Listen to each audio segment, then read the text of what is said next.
तो हम बात करते हैं एक्सोथर्मिक रिएक्शन की। तो the reaction in which heat is release along with the formation of product. इसका मतलब ये है कि अगर प्रोडक्ट के साथ में हीट निकलता है तो वो रिएक्शन हमारा क्या कहलाएगा, एक्सोथर्मिक रिएक्शन।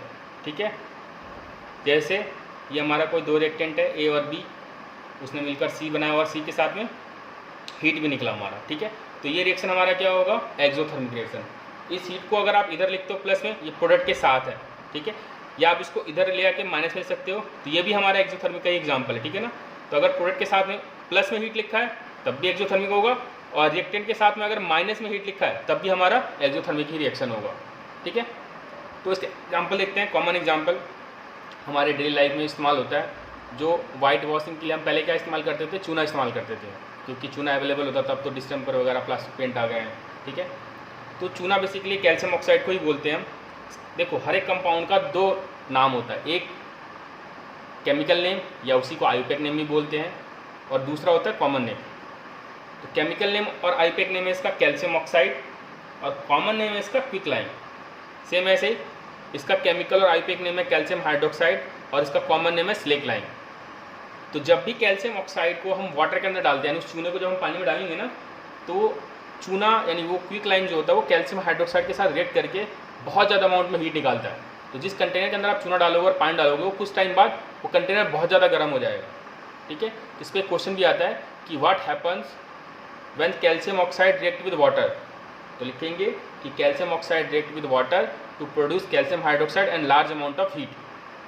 अगर पूछता है कि why the container become hot when calcium oxide and water react with each other, लिखेंगे calcium and water react with each other to form calcium hydroxide and large amount of heat which is responsible for it hotness of the container in which we are place the solution. कहने का मतलब ये है कि जिस container के अंदर आप सॉल्यूशन को डालोगे वो कंटेनर गर्म होना ही होना है। क्यों गर्म होना है, क्योंकि वो एक्सोथर्मिक रिएक्शन है, क्योंकि यहाँ पर हमारा प्रोडक्ट के साथ में हीट निकल रहा है बहुत ज़्यादा अमाउंट में। अब इससे क्वेश्चन ये आता है कि कैल्शियम हाइड्रोक्साइड को जब आप वॉल पे अप्लाई करोगे, ठीक है, तो उस टाइम तो डल अपीयरेंस दिखाता है, उतना शाइनिंग नहीं होता, लेकिन 3-4-5-6 दिन बाद, मैक्सिमम 5 to 6 डेज के बाद वो बिल्कुल चमकने लग जाएगा, एक शाइनिंग नेचर दिखाने लग जाएगा। तो वह कैसा शाइनिंग नेचर, उसके अंदर डेवलप कैसे होता है शाइनिंग नेचर, पहले नहीं है बाद में डेवलप हो गया। तो इसके पीछे जरा हम एक चीज़ जानते हैं, मार्बल आपको पता ही है कि बहुत ही शाइनिंग नेचर होता है। जिस चीज़ के अंदर मार्बल मौजूद होगा, ठीक है, यानी कैल्शियम कार्बोनेट मौजूद होगा, मार्बल हमारा कैल्शियम कार्बोनेट होता है। ठीक है, वो बहुत ही शाइनिंग नेचर होता है। हमारे दांतों के अंदर भी कैल्शियम कार्बोनेट से हमारे दांत चमकते हैं। ठीक है, तो मार्बल यानी कैल्शियम कार्बोनेट जहाँ पर भी मौजूद होगा वो चीज़ शाइनिंग करनी ही करनी है। तो होता क्या है कि स्लेक लाइन जो है ना, वो जब हम अप्लाई कर देते हैं वॉल पे, तो हमारे इन्वायरमेंट में जो CO2 मौजूद रहता है वो उसके साथ स्लोली रिएक्ट करता है, और स्लोली रिएक्ट करने के बाद एक कैल्शियम कार्बोनेट बनाएगा, और थिन लेयर, पतली सी लेयर जनरेट होगी उस वॉल के ऊपर। जो मतलब कैल्शियम हाइड्रोक्साइड की बहुत सारी लेयरिंग है, जब हम वॉल पे अप्लाई करें तो सबसे ऊपर वाली लेयर होगी जो CO2 को कांटेक्ट में आ रही है, एयर में जो CO2 मौजूद है उसके साथ कांटेक्ट में आ रही है, वो उसी के जो कांटेक्ट में आ रहा है वही हमारे कैल्शियम कार्बोनेट में कन्वर्ट होगा। ठीक है, तो कैल्शियम हाइड्रोक्साइड CO2 के साथ रिएक्ट करके कैल्शियम कार्बोनेट बनाता है और वाटर बनाता है। तो ये तो हमारा एनवायरमेंट से रहता है, और वो कैल्शियम कार्बोनेट बन गया, और कैल्शियम कार्बोनेट हमें पता है कि शाइनिंग नेचर है, तो हमारा जो वॉल है वो शाइन करने लग जाएगा। तो इसमें 3-4 क्वेश्चन बनते हैं कि किस टाइप का सॉल्यूशन हम इस्तेमाल करते हैं वाइट वॉशिंग के लिए। तो लिखेंगे solution of slake lime is use for white washing, और पूछेगा what happen when slake lime is applied on the wall, या why the wall is shining after applying the slake lime. तो लिखेंगे कि calcium hydroxide react slowly with the CO2 present in air to form thin layer of calcium carbonate, to form of calcium carbonate which is shining in nature. Clear? तो ये हमारा exothermic reaction का example हो गया। एक most important example जो कि पूछता है, इससे पहले आप जरा एक चीज़ देख लीजिए कि जब भी कोई कार्बन कंपाउंड, ठीक है, ऑक्सीजन के साथ बर्न होगा, वो CO2 और हीट रिलीज करेगा। ठीक है, ये भी हमारा एक कार्बन कंपाउंड है। अभी आपको रिएक्शन में फोकस नहीं करना है कि मैं रिएक्शन कैसे लिख रहा हूँ, आपको बस अभी देखना है कि क्या दिखाना चाह रहा हूँ एक्चुअली। ठीक है, क्योंकि हम रिएक्शन लिखना भी सीखेंगे क्लास में।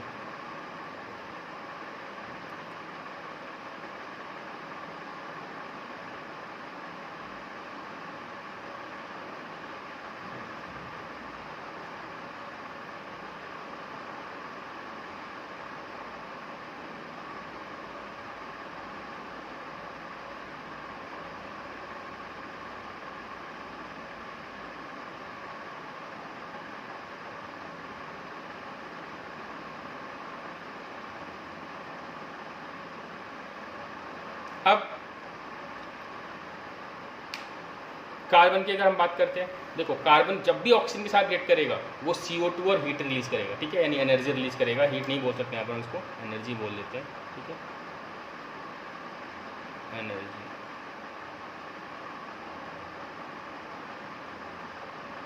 एनर्जी एनर्जी, ठीक है। अगर आपको हीट लिखना है तो हीट लिख सकते हो, कोई इशू नहीं है वैसे, ठीक है। तो कार्बन जब भी ऑक्सीजन के साथ रिएक्ट करेगा वो CO2 और एनर्जी रिलीज करेगा, यानी ऑक्सीजन के साथ में जब भी कोई कार्बन का कंपाउंड, क्योंकि यहाँ पर भी कार्बन मौजूद है, यहाँ पे भी कार्बन कार्बन कार्बन, ठीक है, तो वो CO2 और एनर्जी रिलीज करेगा। लेकिन अगर उस कंपाउंड के अंदर हाइड्रोजन मौजूद है तो वो वाटर रिलीज करेगा। जैसे आपने देखा इसमें तो हाइड्रोजन नहीं था तो इसलिए इसने यहाँ पर इसमें वाटर नहीं दिया, यहाँ पर हाइड्रोजन है तो इसलिए इसने वाटर दिया, यहाँ पर हाइड्रोजन है इसलिए यहाँ पर इसने वाटर दिया, यहाँ पर हाइड्रोजन है तो यहाँ पर इसने वाटर दिया, ठीक है।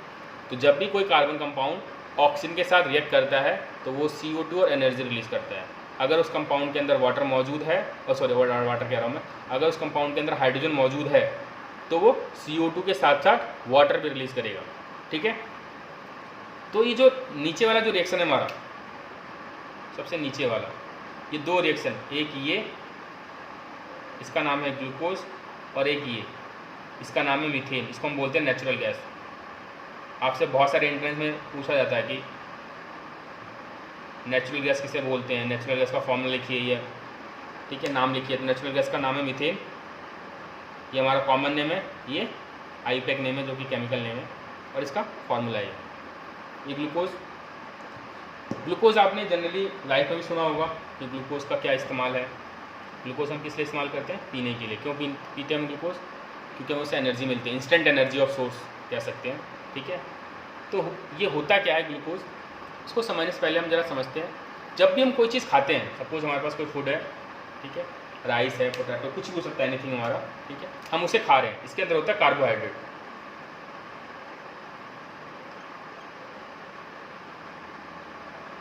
ये कार्बोहाइड्रेट जो होता है वो हमारा कन्वर्ट होता है ग्लूकोज में, ठीक है। इसको टाइम लगता है 3 to 4 आवर, ठीक है, 3 to 4 आवर में जो कार्बोहाइड्रेट है वो ग्लूकोज में कन्वर्ट हो जाता है। और ग्लूकोज हमारे ब्लड के अंदर, ग्लूकोज का फॉर्मूला आपने अभी देखा C6H12O6 है।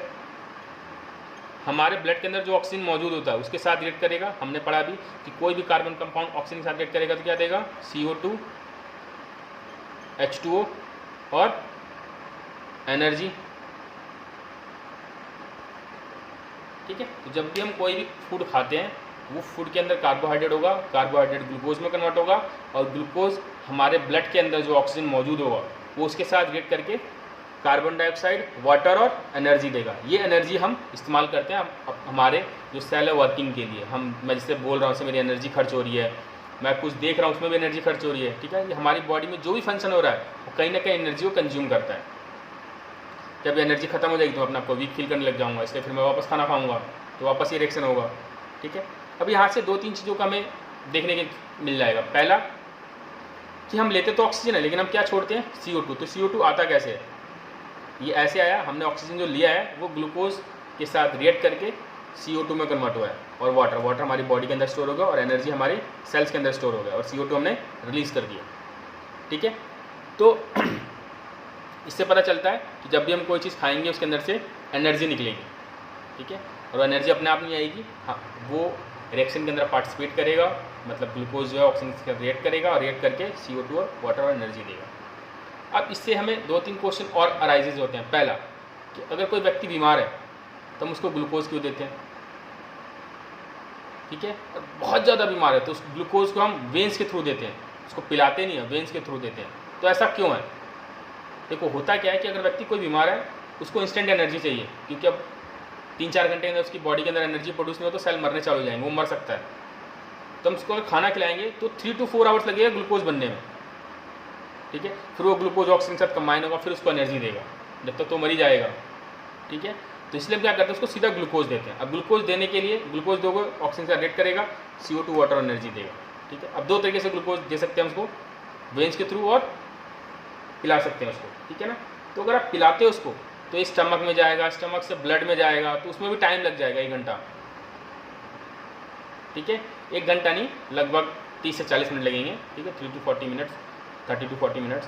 तो उतनी देर मालूम चला वो बंदा मर गया। हमें उसको इंस्टेंट एनर्जी देना, तो हम क्या करेंगे, उस ग्लूकोज को सीधा उसके जहाँ पर ऑक्सीजन मौजूद है, ब्लड के अंदर ऑक्सीजन मौजूद है, हम वही इंसर्ट कर देंगे, ठीक है। तो वो ऑक्सीजन के साथ रिएक्ट करेगा और रिएक्ट करके फट से CO2 वाटर और एनर्जी बनाएगा, ठीक है ना। तो CO2 निकाल देगा बॉडी से बाहर वो, और एनर्जी स्टोर कर लेगा अपनी बॉडी में, एनर्जी उसकी यूटिलाइजेशन चालू हो जाएगी एनर्जी। तो इसमें क्वेश्चन पूछा जाता है कि इस रिएक्शन को हम बोलते हैं रेस्पिरेशन रिएक्शन, ठीक है। Why respiration is considered as an exothermic reaction, क्योंकि यहाँ पर ये रिएक्टेंट है और ये हमारा प्रोडक्ट के साथ में एनर्जी है। मैं इस रिएक्शन को दोबारा से लिख देता हूँ।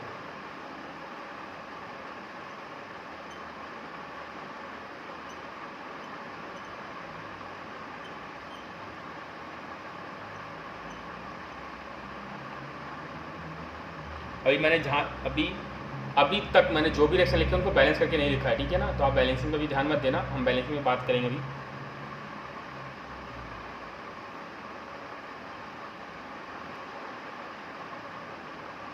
अब यहाँ पर पूछ सकता है कि जो एनर्जी है, जो एक्सोथर्मिक, इस रिएक्शन को बोलते हैं हम रेस्पिरेशन रिएक्शन।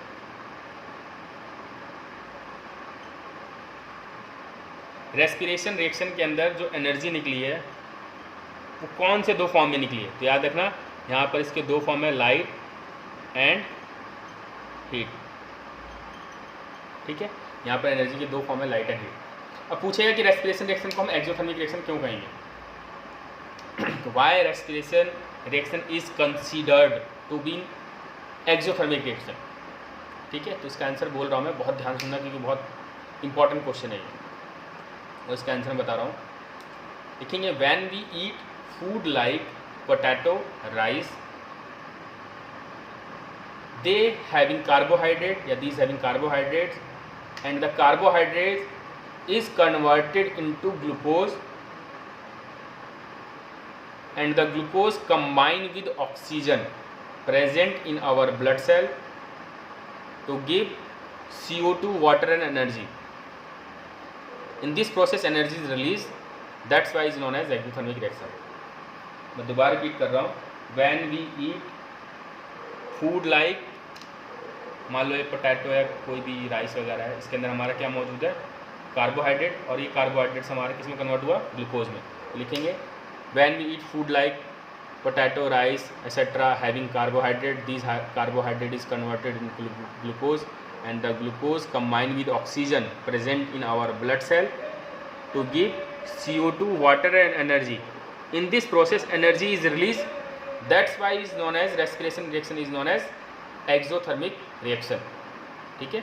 इसलिए हम respiration reaction को exothermic reaction कहते हैं, ठीक है।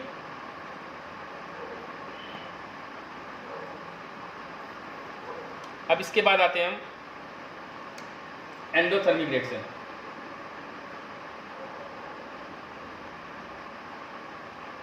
एंडोथर्मिक रिएक्शन जैसे हमारा एक्सोथर्मिक था, इसका जस्ट अपोजिट है एंडोथर्मिक, ठीक है। इस रिएक्शन में क्या होता है, हीट एब्जॉर्ब होता है, ठीक है। वहाँ पर प्रोडक्ट के साथ में हीट निकल रहा था, यहाँ पर हीट एब्जॉर्ब होगा किसके साथ, रिएक्टेंट के साथ, ठीक है। तो मैं यहाँ पर डेफिनेशन लिख रहा हूँ, the reaction in which heat is absorbed along with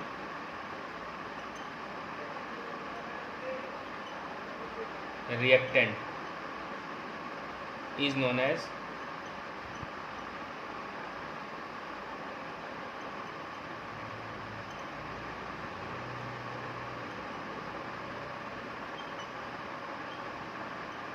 endothermic reaction. Suppose A है, बी है, ये हमारे रिएक्टेंट है, इसी के साथ में हीट होगा प्लस में, ठीक है। ये हमारा सी देगा या जो भी देगा, ठीक है, या ऐसे लिखा होगा कहीं पर ए प्लस हीट सी, तो भी हमारा क्या है, ये एंडोथर्मिक रिएक्शन ही है, ठीक है। एक एग्जांपल देख लेते हैं, जैसे कि हम कैल्शियम कार्बोनेट को जब भी हम हीट करते हैं, calcium oxide plus carbon dioxide बनाता है, ठीक है। तो यहाँ पर हमने देखा हीट इधर लिख लो, इसके ऊपर लिख लो, चाहे इधर लिख लो, बात बराबर ही है।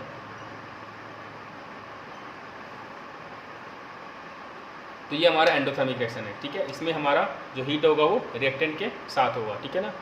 रिएक्टेंट के साथ हमारा क्या होगा, हीट प्रोडक्ट, ठीक है ना। या इसको ऐसे लिख सकते हैं, रिएक्टेंट प्रोडक्ट माइनस हीट, ठीक है ना। प्रोडक्ट के साथ में हमने हीट माइनस में लिख दिया। अब मैं एक जनरल रिएक्शन बता रहा हूँ जो कि आपको याद रखना है, इनके कुछ एग्जाम्पल बताऊंगा। कोई भी मेटल का कार्बोनेट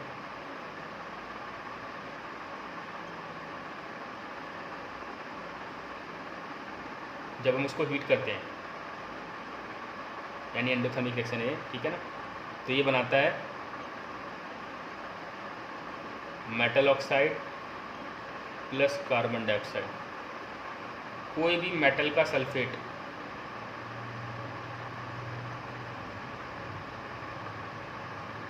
जब हम इसको हीट करेंगे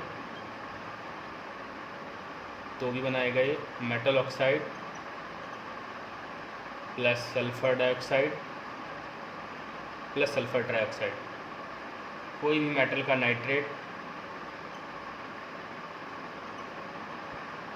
जब हम इसको हीट करेंगे, हीट एरो के ऊपर लिख लो या इधर लिख लो, बात बराबर है, ठीक है ना। मेटल नाइट्रेट जब करेंगे तो मेटल ऑक्साइड, नाइट्रोजन डाइऑक्साइड और ऑक्सीजन। ये हमारे जनरल 3 रिएक्शन जो कि आपको याद होनी चाहिए, ठीक है। अब इसको जरा समझते हैं पहले मेटल कार्बोनेट के लिए। मेटल कार्बोनेट मतलब कोई भी मेटल जिनकी वैलेंसी प्लस में होती हो, ठीक है, तुम्हें पता ही है। तो मैं एक एग्जांपल ले लेता हूँ, जैसे सोडियम है, सोडियम की वैलेंसी मुझे पता है कि +1 है, और कार्बोनेट का CO3 वैलेंसी -2, उसका फॉर्मूला क्या बनेगा, Na2CO3।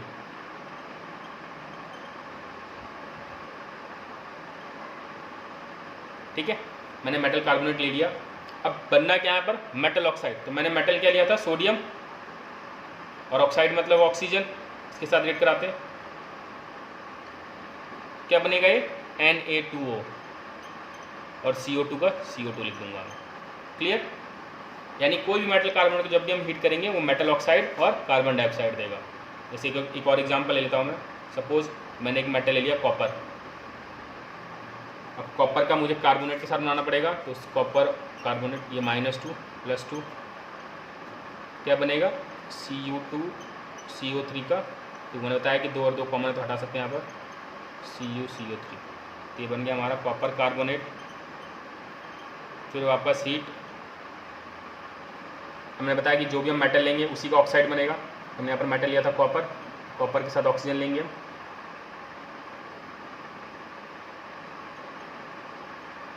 दो से 2 कैंसिल, तो कॉपर ऑक्साइड। ये आ गया हमारा copper oxide plus carbon dioxide. तो ये हो गया हमारा मेटल कार्बोनेट का जनरल रिएक्शन। आप किसी मेटल को ले सकते हैं यहाँ पर, कॉपर, मैग्नीशियम, आप, लेकिन प्रोडक्ट जो रहेगा वो ऐसे ही रहेगा, ठीक है। इसी के हिसाब से चलेंगे हम, जो ऊपर मैंने रिएक्शन लिखवाया, ठीक है। अब आते हैं इसके बाद मेटल सल्फेट।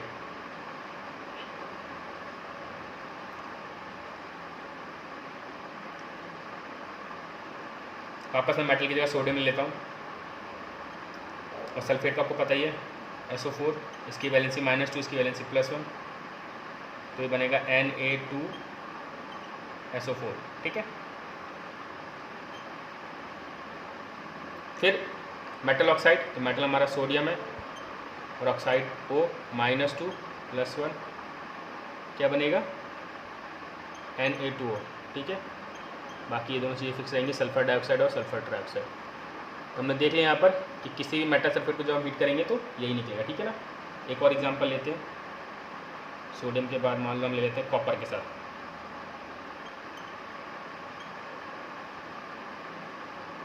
तो पता ही है Cu2SO4 फिर 2 से 2 कैंसिल, CSO4 आ जाएगा। कॉपर ऑक्साइड का फॉर्मूला मैं सीधा लिख रहा हूँ, बना के देख लेना, ठीक है। तो ये हो गया हमारा मेटल सल्फेट के साथ रिएक्शन।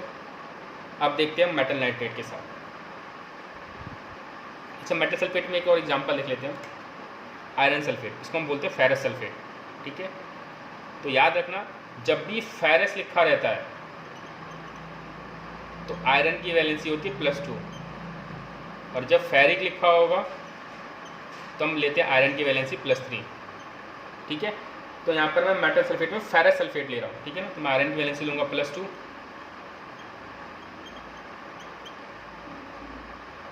फिर वापस वही Fe2SO4 का 2 से 2 कॉमन, तो FeSO4 आ जाएगा।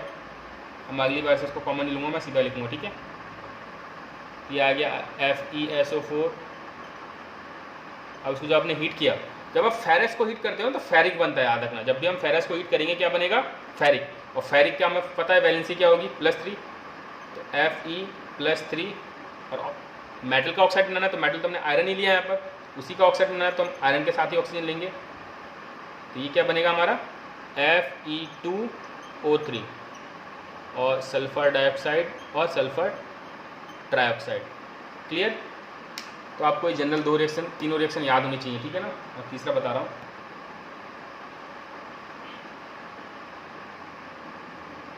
मेटल नाइट्रेट के लिए। जैसे कि मान लो मैं मेटल नाइट्रेट के लिए मेटल में मैं सोडियम ले लेता हूँ, और नाइट्रेट का फॉर्मूला मुझे पता है NO3, इसकी वैलेंसी +1, इसकी -1, क्या आ जाएगा ये NaNO3। फिर वापस अगर मैं इसको हीट करूँगा तो क्या बनेगा, मेटल हमारा क्या है, सोडियम, और ऑक्सीजन के साथ -2, क्या बन गया ये Na2O, ठीक है, और NO2 और O2। नाइट्रेट का हमारा यही है, ठीक है ना। अगर मैं मान लो सोडियम की जगह लेड ले लेता हूँ, मेटल में इसकी वैलेंसी +2 होती है, ठीक है ना। ये आ गया PbNO3 का होल ट्वाइस, लिख लेंगे PbNO3 का होल ट्वाइस। सेम वही हीट करेंगे तो मेटल का ऑक्साइड, मेटल हमने क्या लिया है Pb, और ऑक्साइड का फॉर्मूला के साथ बना के देखते हैं क्या आ जाएगा, Pb2O2, 2 से 2 कॉमन तो PbO आ जाएगा, ठीक है। तो ये आ गया हमारा PbO, ठीक है। तो आपको ये जनरल 3 रिएक्शन याद होनी चाहिए कि जब भी हम मेटल कार्बोनेट को रिएक्ट कराएंगे तो क्या होगा, मेटल सल्फेट को कराएंगे तो क्या होगा, और मेटल नाइट्रेट को कराएंगे तो क्या होगा।